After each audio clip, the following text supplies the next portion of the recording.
Keep challenging us, old man. This neighborhood runs because we say it does. Let's see if it still runs after Wednesday morning. The HOA mocked the quiet neighbor for mowing a strip of grass. Stupid old man.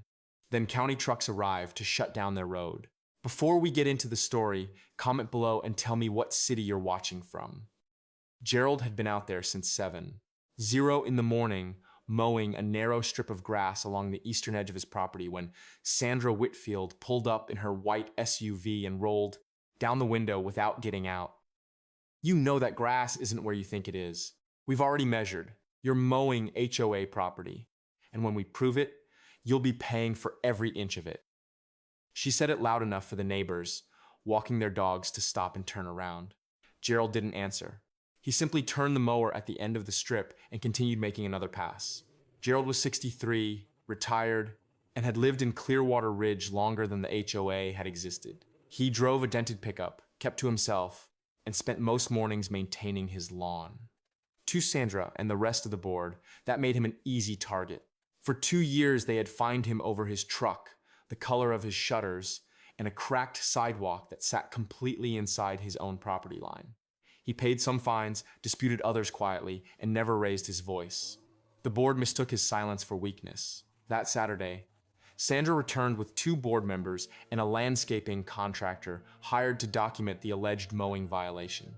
She stood at the curb with her arms crossed. "We want you to stop mowing that strip by Thursday. Save yourself the embarrassment and do it now." Gerald shut off the mower for a moment, rested both hands on the handle, and looked at her. "I'd hold off on that contractor if I were you." Then he started the mower again and continued cutting.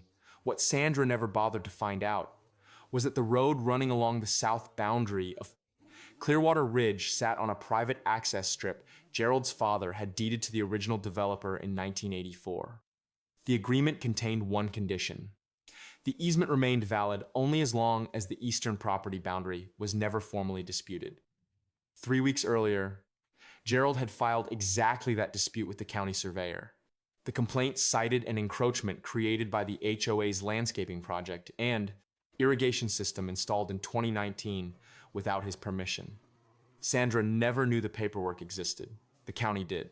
County trucks arrived Wednesday morning, one day before Sandra's contractor was scheduled to return. The neighbors watched from their driveways as workers unloaded signs and barriers. Sandra rushed outside, expecting to see Gerald finally being forced to stop mowing. Instead, she watched county employees post road closure notices along the entrance road. The survey findings had triggered a review of the easement agreement.